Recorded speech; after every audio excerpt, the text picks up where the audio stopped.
কেমন আছেন সবাই? নিশ্চয়ই ভালো।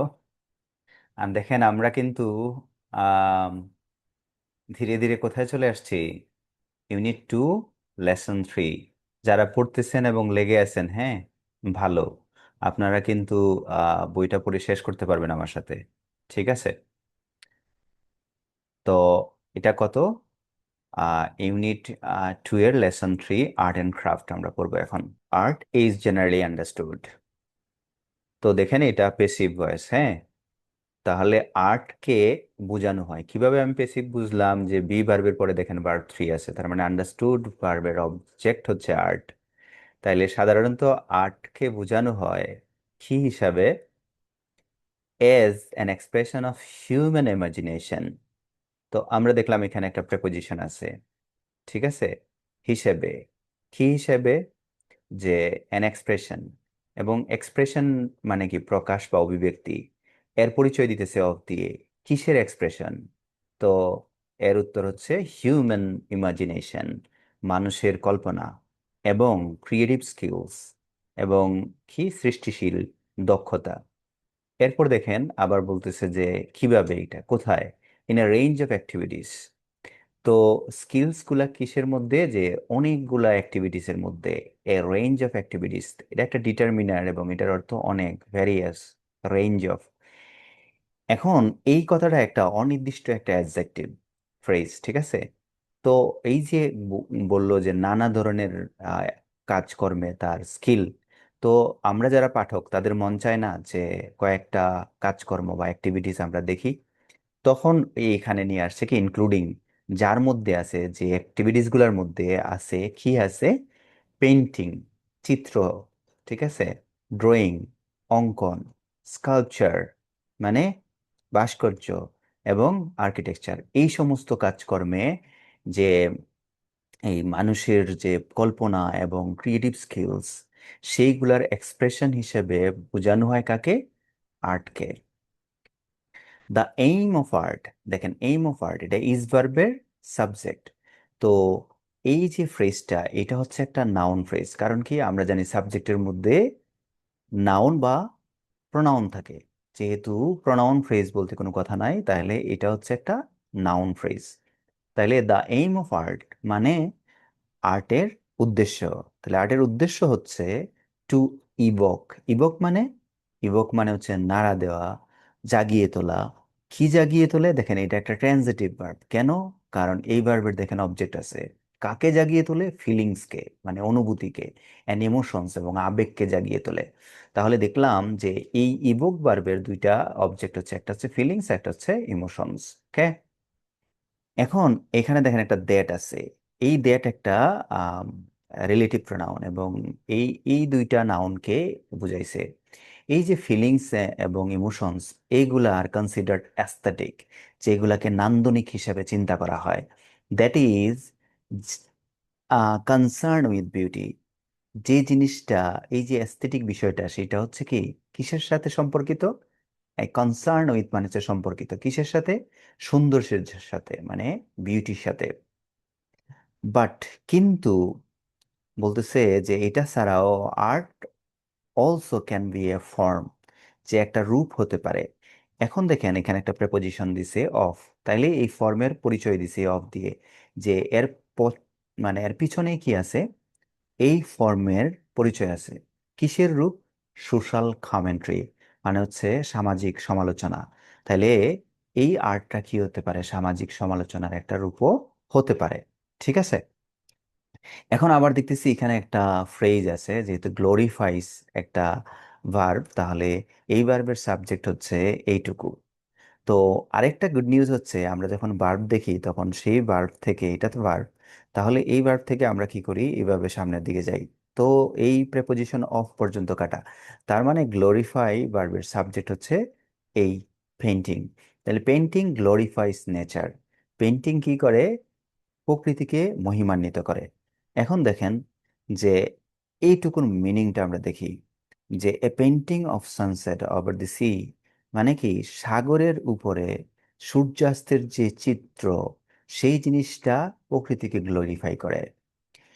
কিন্তু ওয়ান, এই ওয়ান দিয়ে আসলে এই পেন্টিংকে বুঝাইছে যে এমন painting that shows a war ravaged town, এমন পেন্টিং যেটা কি দেখায়, এ ওয়ার রেভিজ টাউন, একটা যুদ্ধ বিধ্বস্ত নগরকে দেখায়, সেই রকম একটা চিত্র।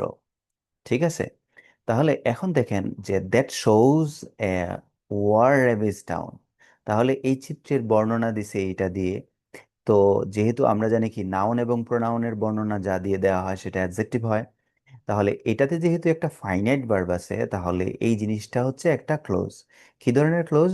এই ক্লোজটা হচ্ছে একটা অ্যাডজেক্টিভ ক্লোজ, কারণ কি সে প্রোনাউনের পরিচয় দিছে। ওকে, আমরা একটু সামনে যাই। ক্যান কনভে, তাহলে এই যে ক্যান কনভে, এখানে যে ভার্বটা আছে এই ভার্বের সাবজেক্ট হচ্ছে এই ওয়ান। এইটায় ক্যান কনভে মানে বহন করতে পারে। কি বহন করতে পারে? এসেন্স, একটা বোধ। কিসের বোধ? অ্যাঙ্গুইশ। অ্যাঙ্গুইশ মানে ব্যথা, মর্মবেদনা। মর্মবেদনার মানে একটা চিত্র সে বহন করতে পারে, যেটা ওয়ার রেভেজ ডাউন। তো আমরা ফিলিস্তিন দেখি, যদি গাজার অবস্থা দেখি, তো এরকম দেখা যায়। একটা example, through out the world মানে কি? বিশ্ব জুড়ে। থ্রু আউট মানে জুড়ে বা বেপিয়া। ঠিক আছে, এটা একটা preposition. Through out the world, বিশ্ব জুড়ে। পিপল অ্যাপ্রিসিয়েট, দেখেন এখানে একটা বেসিক ফ্যাক্ট মানে একটা ক্লোজ। ঠিক আছে, কারণ এখানে একটা ফাইনাইট ভার্ব আছে যে অ্যাপ্রিসিয়েট। এই অ্যাপ্রিসিয়েট মানে প্রশংসা করা। তাহলে কার প্রশংসা করে? আর্টের। তার মানে এটা একটা transitive verb. People appreciate art, মানুষ আর্টের প্রশংসা করে। ফর ইটস পাওয়ার, এর পাওয়ারের জন্য। এর পাওয়ারের জন্য, এর ক্ষমতার জন্য। কিসের ক্ষমতা? To affect them in creative ways. তাহলে এখানে একটা প্রোনাউন আছে, বলেন তো এই দ্যামটাকে। এই দ্যামটা হচ্ছে এই পিপল গুলা। ঠিক আছে, তো মানুষ কেন প্রশংসা করে? কারণ হচ্ছে এই আর্টের কি আছে? পাওয়ার আছে। কিসের পাওয়ার? এই মানুষকে প্রভাবিত করার। কিভাবে? ক্রিয়েটিভ ওয়েস, সৃষ্টিশীল ওয়েতে। ঠিক আছে, এজ, এর বাংলা আমরা কি জানি? যেহেতু, যেই, যেমন, তারপরে হচ্ছে হিসেবে, এরকম।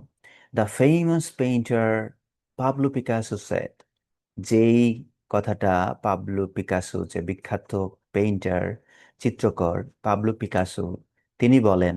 কি বলেন? দ্য পারপাস অফ আর্ট, আর্টের উদ্দেশ্য। তাহলে এটা একটা নাউন ফ্রেজ। কেন? এটা ইজ ভার্বের সাবজেক্ট। তাহলে এই আর্টের উদ্দেশ্য হচ্ছে ওয়াশিং দ্য ডাস্ট, ধুলোবালি ধুয়ে নেওয়া, ধুয়ে মুছে নেওয়া। এখন অফ, এই ডাস্টটা কিসের? কিসের ডাস্ট? ডেইলি লাইফ, দৈনন্দিন জীবনের। এখন দেখেন, দৈনন্দিন জীবনের ডাস্টটা, এখানে একটা অফ আছে। এই অফ মানে আমরা জানি কি? বিচ্ছিন্ন, বন্ধ, না সরিয়ে নেওয়া, এই ধরনের। আওয়ার সোলস, তাহলে আমাদের সোলস থেকে বিচ্ছিন্ন এই দৈনন্দিন জীবনের যে ধুলোবালি আছে সেইগুলাকে ধুয়ে মুছে নেওয়া উদ্দেশ্যটাই হচ্ছে কার উদ্দেশ্য? এই আর্টের উদ্দেশ্য। Okay, thank you. Art in our country, যে আমার দেশের আর্ট, হ্যাজ লং হিস্ট্রি, যে আমার দেশের আর্টের কি আছে? একটা ইতিহাস আছে, একটা দীর্ঘ ইতিহাস আছে। দেখেন এই হ্যাজ ভার্বের সাবজেক্ট হচ্ছে আর্ট ইন আওয়ার কান্ট্রি। তার মানে আর্টটা হচ্ছে মেইন সাবজেক্ট। এটা একটা ফ্রেজ, এটা একটা নাউন ফ্রেজ। কেন? কারণ আর্টের সাবজেক্ট হচ্ছে এটা। মানে এই ছোট সেন্টেন্স, এটা কিন্তু মেডিকেল ভর্তি পরীক্ষায় আসতে পারে। এ লং হিস্ট্রি, এটা একটা ফ্রেজ। দেখেন, এ গ্রুপ অফ ওয়ার্ডস, এই জন্য ফ্রেজ। এবং হ্যাজ ভার্বের অবজেক্ট, এই জন্য এটা একটা noun phrase. Okay, thank you. It has been practice, দেখেন এটা একটা passive voice. It has been practice, it একটা প্রোনাউন, তাহলে এটা কাকে বুঝাইছে? এই আর্টকে বুঝাইছে। তাহলে art has been practised, art practice করা হয়েছে। ইন হাউস হোল্ডস, বাসা বাড়িতে, বাড়িঘরে। In the form of pottery, pottery মানে হচ্ছে কি? মাটির তৈরি জিনিসপত্র। মাটির তৈরি জিনিসপত্রে কি করা হয়েছে? এই আর্ট প্র্যাকটিস করা হয়েছে। নকশিকাঁথাতে, এমব্রয়ডার্ড কিল্ট মানে হচ্ছে লেপ তোশক, এগুলাতে। আলপনা আর ইন্ট্রিকেট, আলপনা আমরা সবাই জানি কিসের আলপনা? মোস্টলি ফ্লোরাল ডিজাইনস, মানে ফুল, ফুল আঁকে। কিসের মধ্যে? একটা কিসের মধ্যে থাকতে পারে? কাপড়ের মধ্যে রাখতে পারে। In, in rice paste. ঠিক আছে, রাইস পেস্ট মানে এই কিসের? কিসের লেই? এটা চালের লেই দিয়ে, ঠিক আছে। তারপর বলতেছে যে এই এই ডিজাইনটা কোথায় করা হয়? অন ক্লে ইয়ার্স, মানে হচ্ছে কাদা মাটির উঠোনে এরকম হইতে পারে। এন শখের হাড়িতে, আর পেইন্টেড, অথবা পেইন্টেড আর্দেন পটস। আর্থ মানে পৃথিবী, আর্থ আবার মাটি, ঠিক আছে। তাহলে এই মাটির তৈরি যে পট, সেইটাতে পেইন্টেড থাকতে পারে। অ্যান্ড দেয়ার লিডস, এবং কোথায় থাকতে পারে এই এই জিনিসটা, এই ডিজাইনটা কোথায় করা থাকতে পারে? সেটা হচ্ছে তাদের লিডসে। লিডস মানে কি? ঢাকনা। কিসের ঢাকনা? এই যে পটগুলো আছে এই ঢাকনাতে ওই এই কাজটা করা থাকতে পারে, মানে ফুল এগুলা আঁকা থাকতে পারে। These are example of folk art. এই জিনিসগুলা হচ্ছে এই যে চিত্র, লোকশিল্প, সেই জিনিসগুলার example. But there is another. But আমরা জানি কি এটা উল্টাপাল্টা কানেক্টর, ঠিক আছে। বলতেছি দেয়ার প্লাস বি ভার্বের মানে আমরা জানি দেয়ার প্লাস বি ভার্ব মানে আছে। তাহলে দেয়ার ইজ মানে আছে, কি আছে? অ্যানাদার ফর্ম অফ আর্ট, যে আরেক ধরনের আর্ট নাকি আছে। সেটা কেমন? Which is call modern art, যেটাকে মডার্ন আর্ট বলা হয়, ঠিক আছে। which owes its origin to the Industrial Revolution in Western Europe in the middle of 19th century, and the changes it brought in technology, education, manufacturing and communication. কি বুঝলাম? যে এই যে মডার্ন আর্ট, যেটা অন্য একটা আর্ট আছে বলা হয়েছে, সেটাকে কি বলে? Modern art. এই মডার্ন আর্টটা তার যে উৎপত্তি সেটা হচ্ছে কার সাথে জড়িত? যে শিল্প বিপ্লবের সাথে, ইন্ডাস্ট্রিয়াল রিভলিউশন। এটা কোথায় ঘটছে? In western Europe. কখন ঘটছে? In the middle of 19th century, যে ঊনবিংশ শতাব্দীর মাঝামাঝিতে।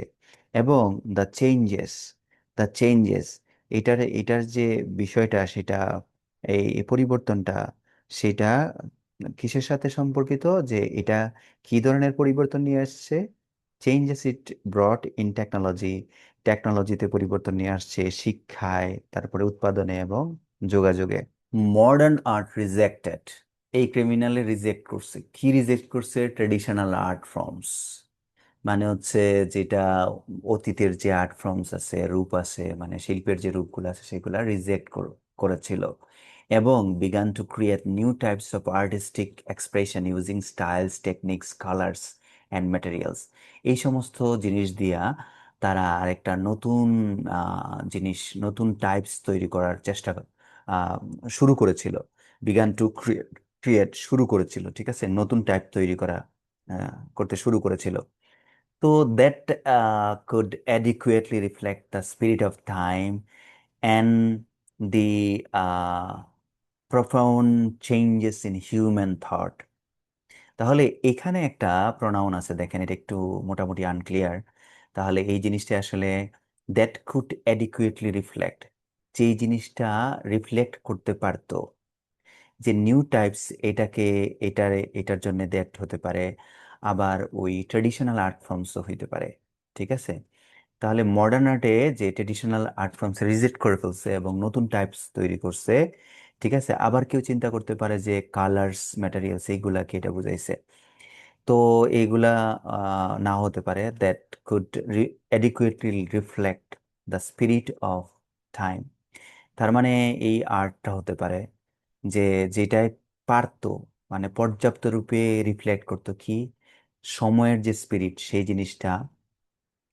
এবং the profound changes in human thought, যে মানুষের চিন্তায় যে পরিবর্তন, সেই জিনিসটা এটা রিফ্লেক্ট করতে পারতো। The beginning of modern art practices in our country date from 1948, যে 1948 সালে এই যে মডার্ন আর্টের কথা আমরা শুনতেছি, সেটা প্র্যাকটিস করা শুরু হয়েছে আমাদের দেশে, ঠিক আছে। তো যখন the great artist Zainul Abedin, ঠিক আছে, with the help of colleagues, set up an institute of art in Dhaka. ঢাকাতে কি করছে? একটা আর্ট ইনস্টিটিউট স্থাপন করছে তার যে তার যে কলিগ আছে তাদের সহায়তা নিয়ে, ঠিক আছে। তো এই now the faculty of fine art এখন সেই ইনস্টিটিউটটা হচ্ছে কি চারুকলা ইনস্টিটিউট, কোথাকার? ঢাকা ইউনিভার্সিটির। As it began to offer art education, যেই এইটা কি দেওয়া শুরু করছে, যে শিল্পের উপর যে শিক্ষা সেটা দেওয়া শুরু করছে, the institute drew together a number of talented teachers and students। যে এই যে ইনস্টিটিউটটা, সেইটাই কি করছে, সেটা অনেক অনেক ট্যালেন্টেড শিক্ষক এবং ছাত্রছাত্রী তৈরি করছে, বা ড্রিউ টেনে নিয়ে আসছে এরকম। Who contribute to the development of modern art, যারা এই যে আজকে আধুনিক যে আর্ট সেইটা ডেভেলপমেন্টে অবদান রাখছে, তাদেরকে কিন্তু তৈরি করছে এই ইনস্টিটিউটে। অলমোস্ট ফ্রম স্ক্র্যাচ, স্ক্র্যাচ থেকে।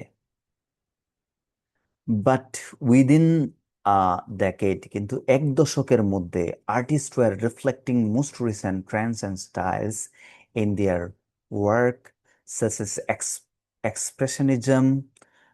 কি বাদ যেন এটা, যেহেতু ইজম আছে তার মানে এটা কোনো বাদ, মানে প্রকাশবাদ, ঠিক আছে না, এরকম কিছু। অ্যান্ড অ্যাবস্ট্রাক্ট এক্সপ্রেশনিজম, তার মানে এটা হচ্ছে বিমূর্ত, যেগুলা দেখা যায় না সেইগুলাকে প্রকাশ করার চিন্তা ভাবনা, এরকম হতে পারে। ওয়াইল, যেখানে maintaining a close contact with the traditions of folk art, যেখানে যে লোকশিল্প সেইটার, সেই ট্রেডিশনের সাথে একটা মানে একদম কাছাকাছি একটা স্পর্শ রাখার চেষ্টা করা হচ্ছে। Joinal had earned All India fame for his feminine sketch। তো জয়নুল আবেদিন অর্জন করেছিলেন অল ইন্ডিয়া ফেম, মানে একটা সুনাম, ফর হিজ ফেমিন স্কেচ, যে দুর্ভিক্ষের যে স্কেচ আঁকছে সেটার জন্য। এটার একটা পরিচয় দিতেছে যে সিরিজ অফ হন্টিং স্কেচেস, মানে যেটা নাড়া দেয় আমাদেরকে, এইরকম কতগুলা স্কেচ, চিত্র, based on the Bengal Femina of 1943। তো বাংলার যে এই দুর্ভিক্ষ, 1943 সালের যে দুর্ভিক্ষ, সেটার উপর বেচ করে কিন্তু এই স্কেচগুলা তিনি এঁকেছিলেন। Which took hundreds of thousands of lives. এই হুইচ দিয়ে কাকে বুঝাইছে? এই দুর্ভিক্ষকে, ঠিক আছে, যেটাই কি করছে, শত শত এবং হাজার হাজার জীবন কেড়ে নিছে। হিজ ওয়াটার কালার্স, তার জল রঙের স্কল পেন্টিংস মানে কি, ওই পুঁতির দানা এগুলা দিয়ে পেন্টিং করে, সাধারণত কাগজ কেটে গুল গুল করে। অ্যান্ড ড্রয়িংস, এবং তার যে ড্রয়িংস গুলো আছে সেগুলাই কি করে, ইন্সপায়ার, অনুপ্রাণিত করে আওয়ার আর্টিস্ট ইভেন টুডে, আমাদের যে শিল্পীরা আছে তাদেরকে আজও অনুপ্রাণিত করে।